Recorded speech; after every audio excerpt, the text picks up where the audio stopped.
Mom Genes, where identical twins explore divergent paths of motherhood born from the same roots.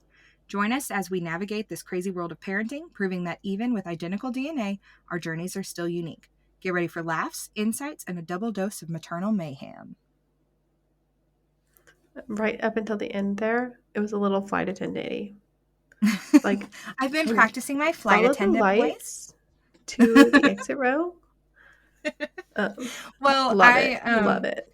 I have actually been practicing, and this is not, I haven't been practicing podcast tone, but I've been practicing keeping my tone light and airy because it's summertime and I have extra kids in my house, whether or not they are related to me or my husband or friends of those related to me or my husband. And at one point, like in the last week, I've been in a house with 8 children and I'm like, okay, it's time to not yell at anyone. It's time to bring out our smiles and say, please stop doing that annoying noise. Nah. In the 90s, you just knew which one of your friends' moms yelled and which ones didn't. Well, exactly. I'm trying to avoid being put on the yelling mom list. Oh, it's not. So it's not that your friends don't want you to yell. It's that you're trying to, manage your perception in the world. This is my application to be the not yelling mom house. My application. I'm auditioning for the role of calm, well-mannered mother. I'm regulated. I'm regulated and I can handle it. That's why I'm using my calm, regulated voice. Yeah. I like to pretend to be Siri when I need to be regulated. Because I think that it actually sometimes when I'm feeling really dysregulated, this sounds terrible, but sometimes when I'm feeling really dysregulated, I will specifically try to how could I say this word with a different accent? Because it's the only way to slow my brain down. I'm like, what about British mommy? Well, that's kind of it, but I've also just noticed in the last year or so that getting back into work mode and kind of moving into that professional space when I am just at my wit's end is actually something that really helps me. So shifting from the exhausted mother who has heard you yell and scream all day long and asked you to go outside 5 minutes ago and you're still looking for your left shoe, which is right directly in front of you. Or, into okay, I'm not sure why you're not seeing it, but there's a shoe right there. And customer service voice. Yeah, exactly. I mean, because customer service Barbie. Yes, customer service Barbie. I like to call it parenting Barbie. Because that's basically what I have to do when there's a person in one of my classes that's like, well, I don't understand why I can't smack my kid across the face. They're mine. And I'm like, well, I don't know about that, but let's explore some different options. What a weird thing to say out loud. Interesting. I don't know why you would think that's okay to say out loud, but okay. So, in German, you could just say "ach so." What's that? It's like really, and then you just continue on with the conversation. Exactly. Well, unfortunately, I can't ignore the things that are said to me about if I'm teaching someone not to do something, I can't ignore it. So sometimes I have to have the really uncomfortable statements of did you know that children do require you to make them food? They do need food. And if that's a challenge for you, we can work together on building those skills. It's yeah, let's do that. But actually that ties in really nicely because today what I wanted to talk to you about is as a mom who does not have a kid in 1 public school or 2 true school age. And when I say school age, I mean 6, 7, 8, 9 and up. Because you have a 2-year-old. So you're not in this zone. But you will soon be inundated in a couple of years with the concept of summer bridges. Summer bridge, summer enrichment, blah, blah, blah. And bridges. Yes. So this is We're bridging from one thing to another. What's the one thing and the other? We're bridging from the grade before across summer into the grade. So you don't lose what's called the summer slip. But in elementary school, weren't the first couple of weeks of like 5th grade just what we learned in the last couple of weeks of 4th grade? Apparently you and I might be the only people who knew that. Because it's come out and people are not happy about it. Apparently it's come out to the public that children forget things over the summer. I mean, and so now there's this big push. And of course it does tie in with, in America right now, there's this really ugly situation with like standardized testing. And of course the pandemic kids are all a lot older now. And we're learning that a lot of their skills were frozen. I mean, they were frozen in amber for a while and completely kind of arrested at that state. And so there's just this big gap right now and nobody's willing to have a conversation about it. Like they're all pointing fingers at each other. Like, it's because you teach reading this way and it's because of these politicians and it's because, and instead it's like the conversation. Not the new math. Not the new math. Yeah, exactly. And so it seems to be that like when parents are spinning out about this, like my kid's getting held back or my kid didn't do as well as I thought they would, or my kid has all A's but failed the TCAPs. That's a whole situation. So you see these parents that are currently now spinning out on like, what do I do to help my kid not suffer at the hands of the school system who's kind of just so focused on infighting right now that they're not really coming up with solutions. And what's riding that wave is summer bridge programs.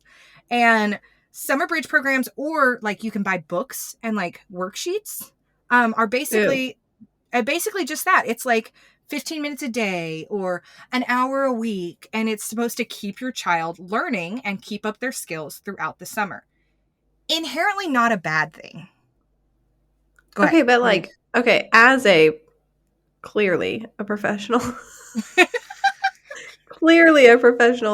with a 2-year-old first-time mom, whose background is in engineering and not child development or education, I kind of thought that the way that you helped your child over the summer was to like make sure they were still reading books at or above the reading level, and occasionally making sure that family movie night revolved around something that you could have a conversation about, like, for example, a National Geographic documentary. Like, that's what I thought. Like, and then I thought you like taught them.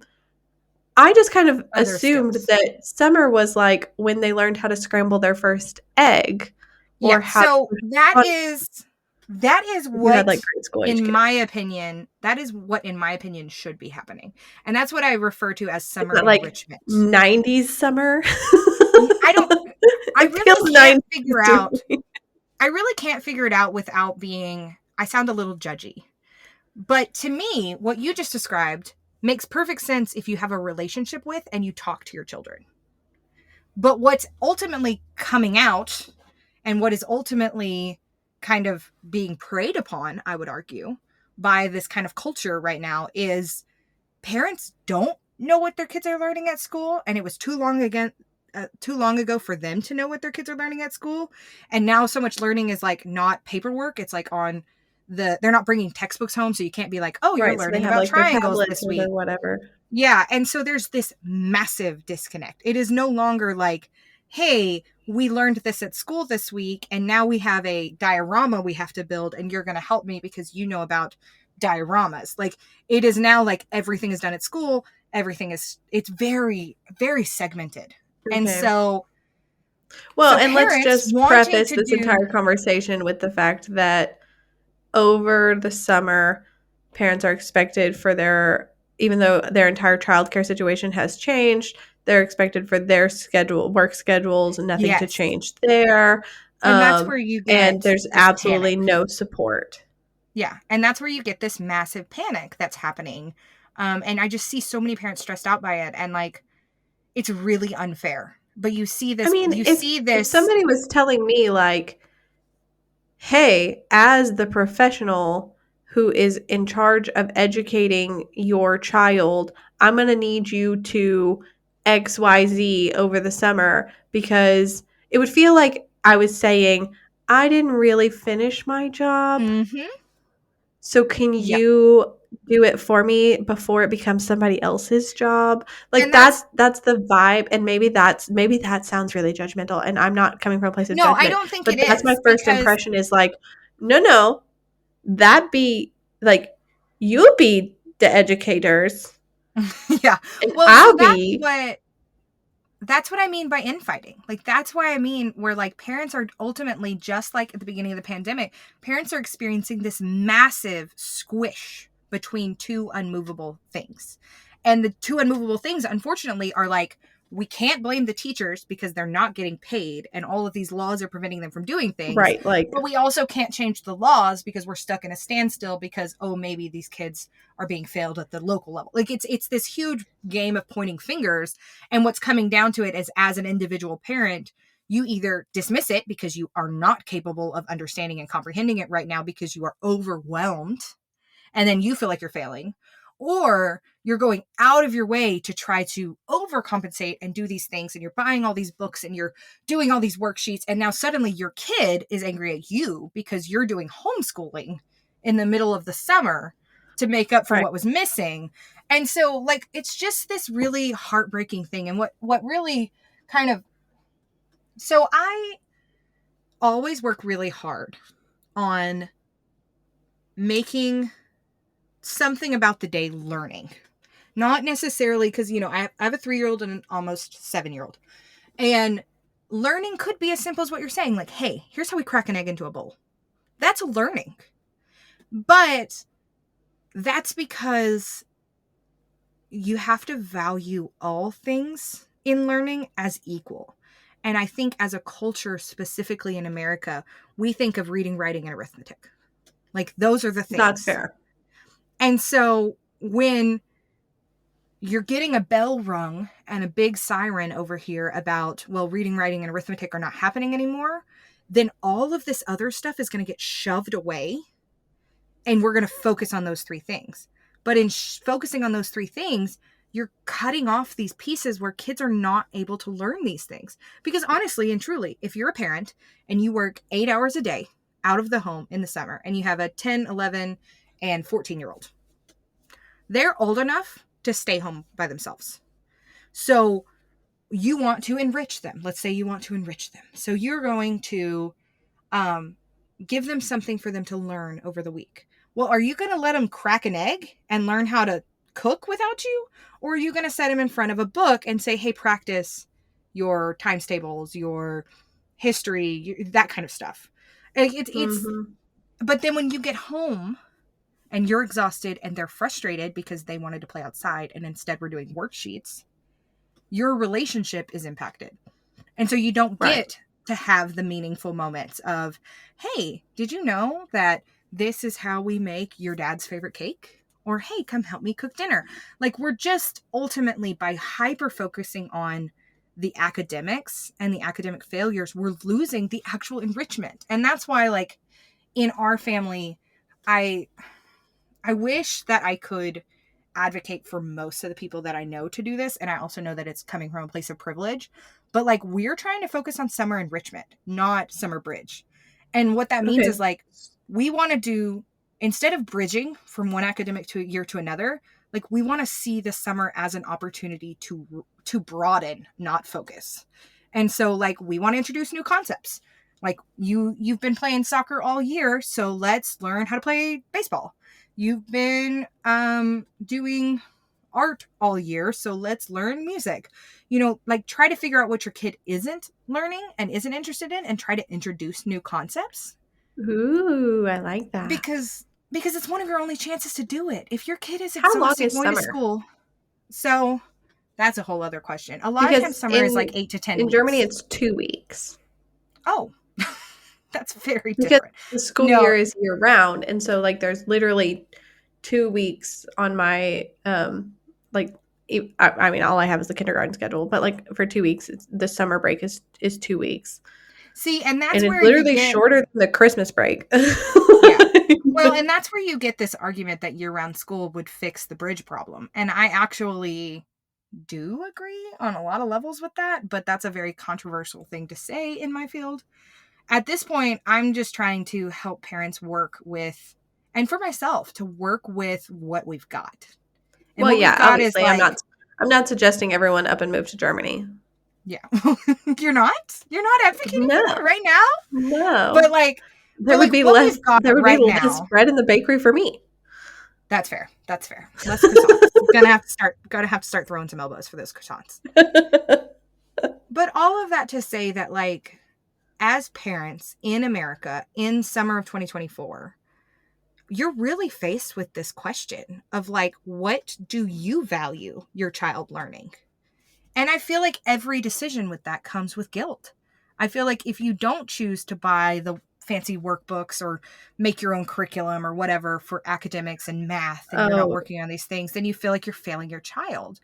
But if you are doing those things and then you're jeopardizing really kind of your kids' mental health, because if you think about it, kids go to public school for like, what is it, 8 to 3 most places. So I mean, that's a lot. That's a lot. Like that is a lot.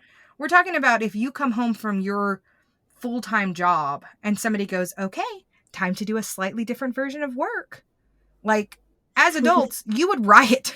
Like, we would riot if that's what was Oh, happening. yeah, I've had to work because of the Eingewöhnung process, like the settling in process. I've had to work after bedtime Yeah. for the last couple weeks every once in a while, and it just makes me viscerally mad.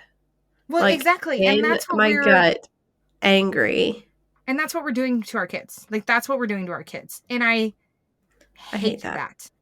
I hate it. And I hate it that they're being put in a position where this is ultimately like something that's going to have to happen. I mean, like, we've got kids in summer school right now in Tennessee because even if they had A's and B's on tests, they're like failing their TCAPs and all of this stuff. And there's lots of weird laws happening in Tennessee, which is where I am right now. But it's kind of a nationwide trend that we're seeing where everyone is suddenly focusing on the people who didn't get a lot of attention during the pandemic, which were parents and children, school-age children. Right. And everyone's kind of looking and being like, well, why are you not doing very well over there? And it's like, because maybe everyone was working and trying to stay going, and they weren't able to sit down with their kindergartner and teach them everything about phonics that the kindergarten teacher in the little tiny window on the computer was able Right. to Some do. of us were just in straight survival mode. Yeah, exactly. A lot of us were in straight survival mode. And so you consider that burnout and then bring it to the level of parental guilt and parental confusion. Because again, and what really made me think about this was talking about your settling in process with school there in Germany, because it's the opposite here. Like, it is the opposite in America in so many ways. Like, when Rory was in high school, I only went into their school. I'm sorry. I only went into their school because I had a badge and a different reason to be there. Like, I did not go into Rory's school to see Rory in the school environment. I was actually there for a meeting with a different person. And right. the school here, when we moved, the one that Rory ultimately graduated from, I have never been past the main office. Ever. I couldn't tell you what color the lockers are. She went and to that's school like there a safety thing. They went to school there for like a year and a half.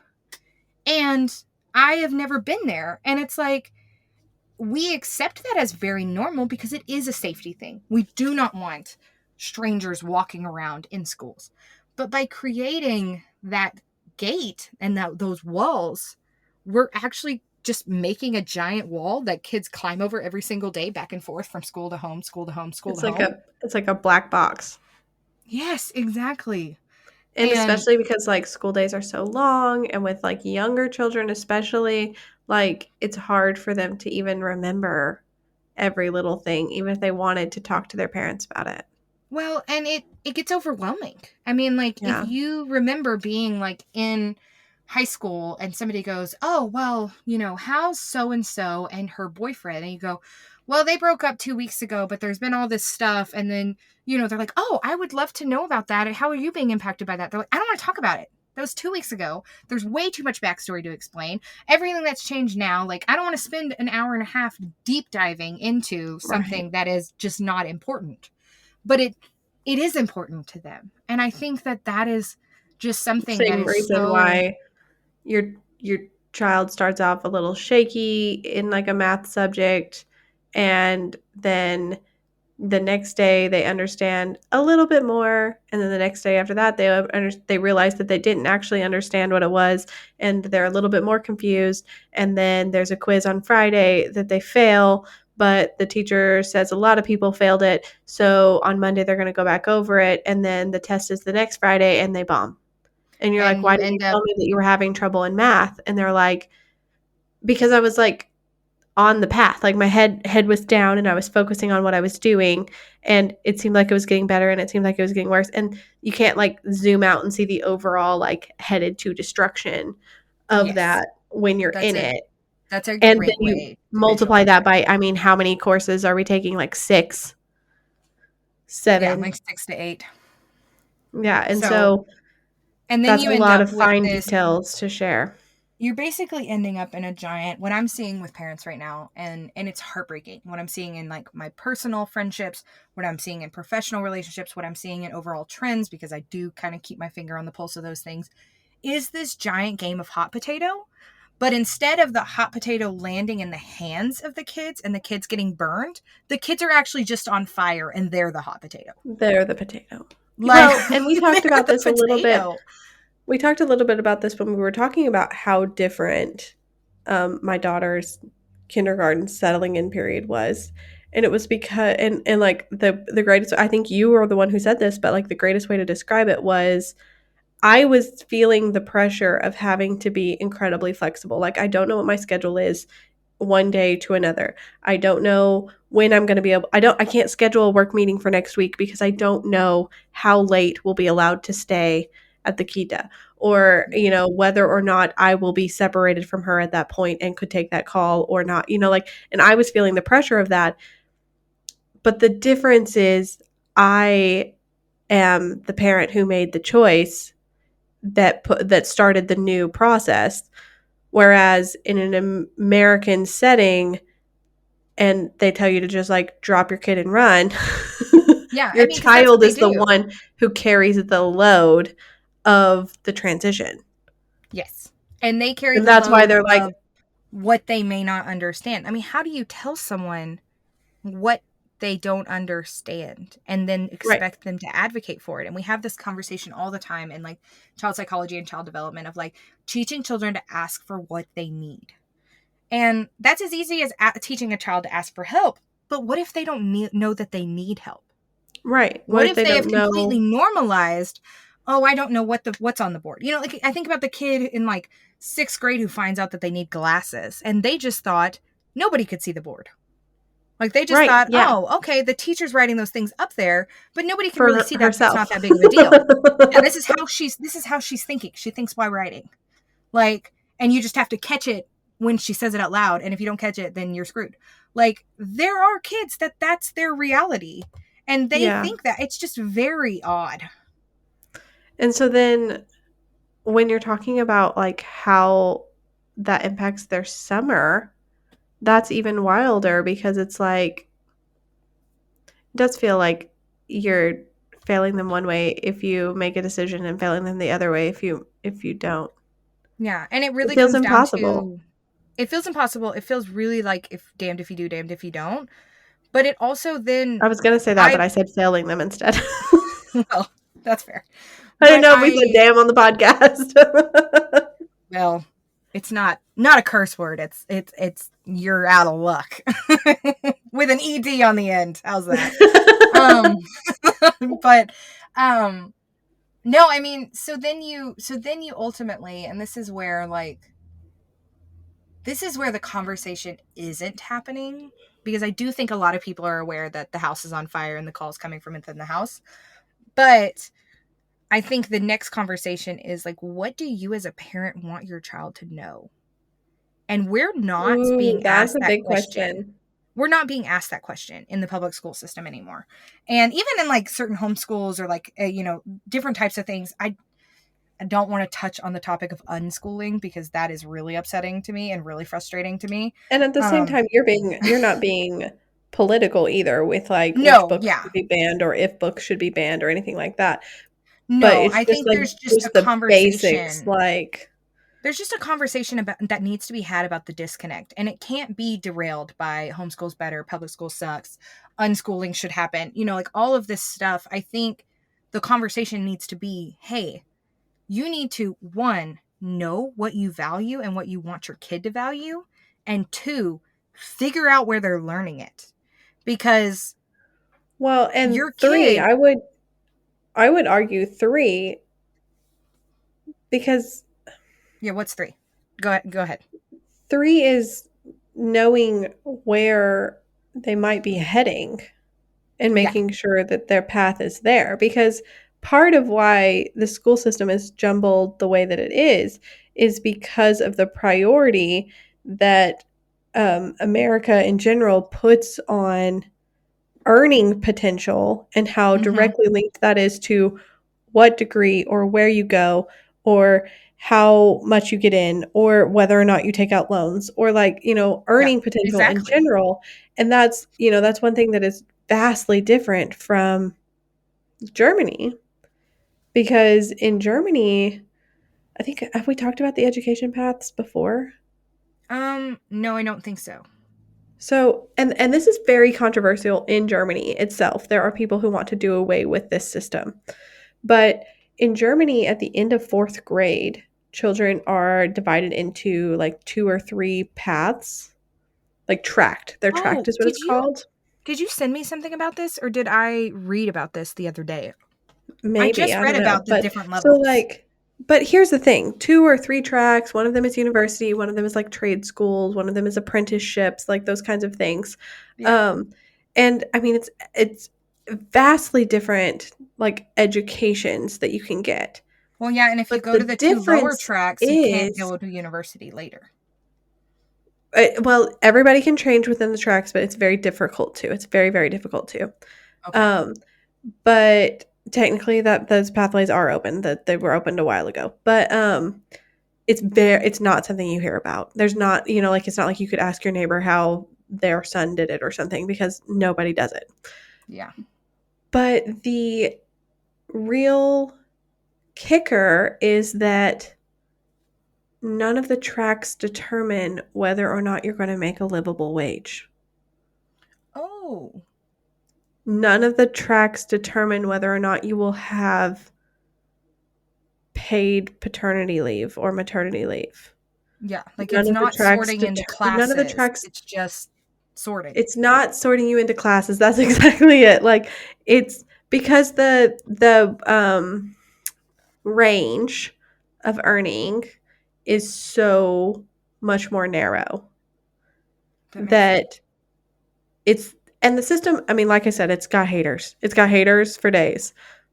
But it's designed to test your aptitude. Now, testing the aptitude of like a 10-year-old, and then what they'll be able to do. Like, I peaked late in life. Well, that's what I was going to say, is there's an argument right now to be made for, like, people choosing their college majors when they go into college and they're like 18, and then you end up with right. I feel like in America we're getting away from that, whereas like in Germany they're deciding what they're going to do. And like some of the big limiting factors are like, what type of math and science do you learn? Do you continue to learn English? Because if you're going to go into an apprenticeship, you do not continue to learn English. Yeah, because you're probably not. If you're going to go to university, they want you fluent in multiple languages. And so it's like, but, and whether that's a good system or not, I'm not saying. I do not have a child in the German school system that far. I do not have a preference or an opinion. All I'm saying is it's not tied to the kind of life that you're going to have necessarily. Yeah. And that, I think, is a weight that American parents carry. And I've seen parents for years and years and years carry it, like, which kindergarten are we going to put our child into? Because kindergarten is linked to how successful your child will be. Like, your kindergarten teacher's education is directly linked to how much money you'll make in your lifetime, or something crazy like that. They did a study on it. Yeah, I mean, the classist, absolutely wild. The classist aspects of it are really interesting, because you also end up in this conversation where school has become very arbitrary. You know, we talked about Kita and everything that your daughter will be learning until she is 6. But I have a 6-year-old, and thankfully, you know, this kid can read. He knows all this stuff. He can multiply certain numbers, like absolute brilliance on an academic standard. But there are still skills around communication, around independence, around, you know, basic like things that I want him to know and his dad wants him to know, and we all, you know, want to support him so that he is independent, that he's not learning at school. We have to teach them here. And we know those things because I'm a freak and I try to learn those things as well. So I know what the gaps are. But, you know, it harkens back to the joke of like, why didn't they teach us to do our taxes in high school? It's like, because that doesn't matter on how much we pay you. Like, everyone's supposed to know how to do it. Everyone has to do it. Not everyone has to do calculus. But we're not learning the things, you know, the same thing with like home ec class. And, you know, I don't want to like get into like an argument about that, but like you and I did a home ec class where instead of learning to cook, we learned how to fry canned biscuits into donuts. Like a fun skill, but not an inherently useful skill. Like, right. I think it would have been better served to know the temperatures that you can cook chicken to so you don't get salmonella. Like that would have been more helpful for me. Like, here's how long leftovers can stay in your refrigerator before they're going to give you food poisoning. Which vegetables can you eat raw and which ones can you not? Amen. Like, can eggplant be raw? I don't know. I Googled this the other day and I still don't remember what the answer was. I think it has to be cooked. I don't remember. But like, I think it's like zucchini. You could possibly eat it, but it's going to hurt your stomach. It's going to upset your belly. You know what I mean? Like, and so I get what you mean. And it's just like, but then you want to, as a parent, you know, like teach your child to do your taxes over the summer. Yeah, but then you can't because now you have this pressure of like, but your kid might not know how to read. And so ultimately you end up with parents like myself. Currently, I'm just currently animating it for you. You spin out. You spin out in the dirt and you're going, what do we do? And so my small little answer to that this summer is you do everything and nothing all at once. All of it. Both and. I've been trying to encourage parents that I work with to do this thing. And it used to be a Christian saying. It used to be like a church saying, but it was literally like live out loud. But like, if you think about it, if you are living in the same house as your child, and children learn from observing, they learn from doing alongside you, they learn from playing. So if you're talking through the process of making macaroni and cheese, they're eventually going to remember the process of making macaroni and cheese because they're seeing you do it. You don't have to sit them down and have them write the recipe for macaroni and cheese. So as parents, if we're opening those veins of communication, you are going to end up with a little bit more of the, well, why does the sun go down questions. So you're saying that it feels like a no-win situation, but really the win comes into play if parents are engaging their children during the summer. They're gonna figure it out. They're gonna be okay. Yes, and also I could dig really deep into this, but like also if the answer is always connection. The answer is always connection. Because right now, what's breaking everything down is disconnection. You don't know if your kid the reason you're stressed out right now is because you just found out that your kid can't read and they're in 4th grade and that's stressing you out. But the answer to that is not stress. The answer to that is not sitting down and forcing them. It probably is hooked on phonics, let's be honest. But like the answer that you can actually feasibly do, because you can't suddenly get a degree in teaching. You can't sit your kid down and start shouting at them about how to read. And most parents don't know how to teach something. You know, I will never forget. I have no idea how to teach my child to read. I will never forget my husband attempting to do geometry with our oldest and realizing, how do you explain geometry? Like, it's basically a lot of rules that you're supposed to memorize. I'm pretty sure Rory called me that day. I'm I can 100% explain wrong. geometry. Because I tried and couldn't do it. My husband tried and basically almost started a fight between the two of them. But it's like the And then whole it was know like, something, do something, teach something. yes. And so it's one of those things where it's like, as parents, we are putting a lot of pressure. I mean, as professionals, we're putting a lot of pressure on parents who aren't designed to be teachers. Now, you could make an argument that in the olden days, you were a teacher if you were a parent, because all adults were trying to teach kids. All adults took it upon Right, themselves. but also that is the time when you probably would have stepped into a career that At mirrored 14. something that a mentor in your life, a parent, a grandparent, a neighbor down the street would have apprenticed you, basically. So I Yeah. just And like well, I don't like those conversations because the world doesn't look like that. And again, it you doesn't. have Yeah. to know what success looks like. And that's one thing, like, I can say all I want that I think the German school system would work for our family, like that we would believe in it. But again, I don't know it well enough to say that, so I'm not saying that. But hypothetically, if I did, I would still be wrong because the path of success for my daughter as an American is to be able to apply to an American university if she Yeah. wishes. And And so if so she was sorted into either of whatever the other sections, it wouldn't be successful for you. what exactly. So whatever path of education we choose wherever we live when we are at the point where we are pursuing education, we have to keep that potential success story in mind. And that is not to say that we have to do everything we can to make sure she gets into Harvard. Yeah. Or anything like that, because we don't even know if she would, as a 5-year-old, have college on her mind or a college degree on her mind. But as her parents, we have agreed that we want that path to be open to her. And so I think those conversations about success and stuff are also a play. So you're saying like connection and perspective is what I'm hearing from you, and like when connection and perspective.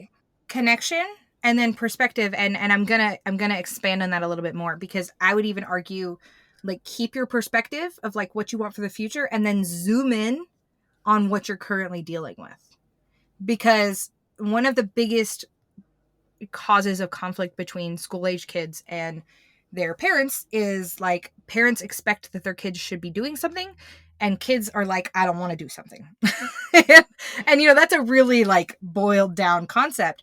But how many times anecdotally have you heard a parent talk about, if my kid says they're bored one more time, I'm going to explode? Because as parents, we're like, oh, here's a million things you could do. You could sit down and learn calculus right now. You don't need to be bored. I got things for you to do in my head.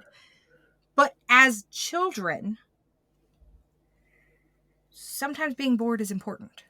And so one of the things that we are doing in our family, and that I'm trying to encourage others to do, is this concept of like bored, but as an acronym. And it's literally like, instead of getting like triggered by my kids saying they're bored, because my kids are going to say they're bored this summer. They're going to be bored because I will have to be on a phone call. And I will not be just entertaining them at that moment. I'm not a dancing monkey. For at least 2 hours. Exactly. So there's going to be some autonomy. There's going to be some self-motivation. And what I would like to teach myself, even when I'm bored, is one of these acronyms. There's like a million of them, but this is the one that we have right now. And it's literally like B for bored, and it's been creative. O is outside play. R is read a questions book. like have you creative if you are bored. Well, what our little paper says in our house is, if you are bored, have you been creative? Have you played outside, or outside play because it's the O? Have you read a book? Have you exercised or eaten something? And D is, have you done something helpful? And what I like about that is, it's not like, yes, there's reading on there, but it's not like, have you read your 20 minutes so that you can do your summer reading log? Like, it's, if you're bored, do any of these sound nice to you? Let's try this. Right. And they're open-ended, because sometimes when your kids are bored, you can hand them a broom. Like, at the end of the day, you might be like, hey, sweep the kitchen, and they don't want to do it. But like, at 2:00 in the afternoon when they've got nothing else going on, hey, do you really want to sweep this up? This would be super fun. Like, you're more likely to have those spontaneous and really those moments of connection. And so that's what we're going to try. I like it. That's what we're going to try. And if this you is are a parent, not bridging. This is summer. This is more just like enrichment. This is building outside. So like bridging, if you think about it, it's like from kindergarten to first grade, from third grade to fourth grade. You're trying to stay in your lane of academics. And what I would really like to see parents do and allow kids to do is be outside the bridge. Like, yeah, you can walk on the bridge if you need to. Like, there are going to be kids in summer school. There are going to be parents who, frankly, are concerned about the level of quality that their kids are receiving, and they want to catch it with early intervention. I applaud that. But also be outside the bridge. Like, it's not water out here. It's grass. Come and play. Because the kids... Go touch grass. Exactly. Go touch grass. I have occasionally been known to tell my meltdowning 2-year-old, like, do you need to just touch grass? Let's go outside some touch grass. Well, and like, seriously, but like, that's a real thing. And the reason that I even dug into this topic is because I deal with parents trying to regulate themselves. And it's really hard. We are going into the hard times because it's like the holidays and summer. And it's what you said earlier. Ice cream sales and murder. Exactly. Ice cream sales and murder go up. But no, it's like you said earlier, nothing about the parents' day has changed, and everything about the parents' day as a parent has changed. Like, you still have to do your work. You still have to do your groceries. You still have to do everything. But now you have zero time to do it in because you always have a kid attached to you or in your house or eating the food that you just bought. Or, like, there is an entire game plan in some of my circles of friends, and we just talked about it, where it's like, where are you hiding your snacks this summer? Because children will eat all your stress. Because, like, for example, I don't worry as much about what I'm making for dinner on the days that my daughter has gone to Kita, because I know they served her a well-balanced lunch. And I know what she had for breakfast because I made it out of, a full capacity tank that morning. Yeah, but at night, so by the time I get to the end of the day and I'm like, oh, you want noodles with tomato sauce on them? Perfect. Because we have noodles with tomato sauce, so that'll be great. And then I'm like not worried about her protein because they offered it to her earlier. Yeah, and if you're like me on a random Tuesday and you realize that somebody asked for mac and cheese for breakfast and then you weren't paying attention and your husband got them lunch and turns out it was mac and cheese again, and then you're thinking about, well, my plan for dinner was going to be, pork Alfredo chops and green beans, pork chops, green beans, and macaroni and cheese because I know they'll eat it. Okay, this is a problem.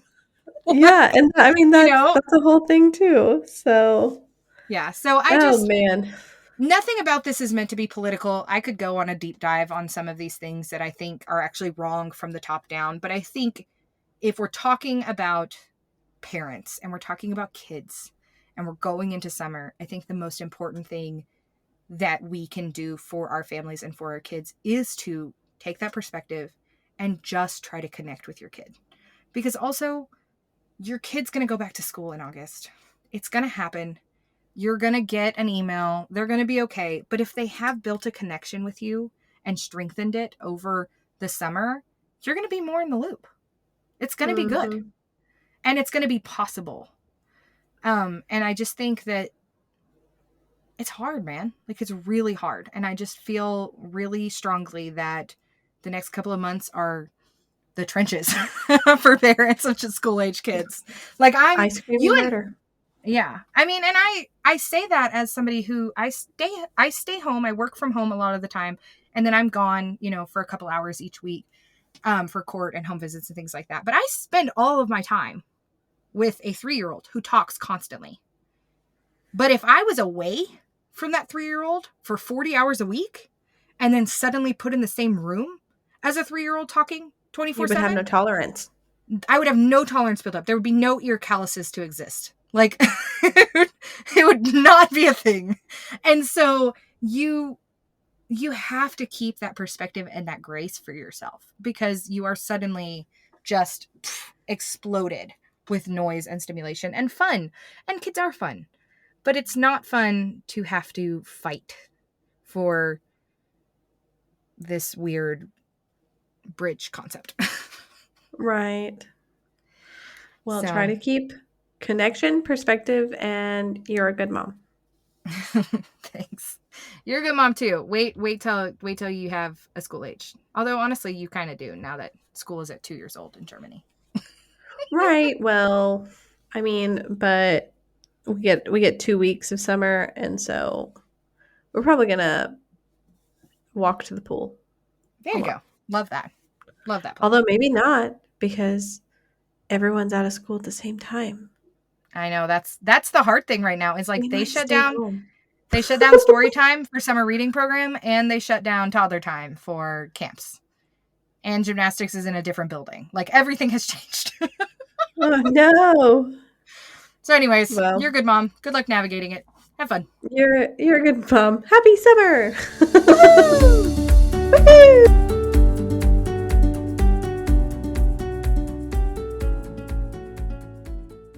No, mom.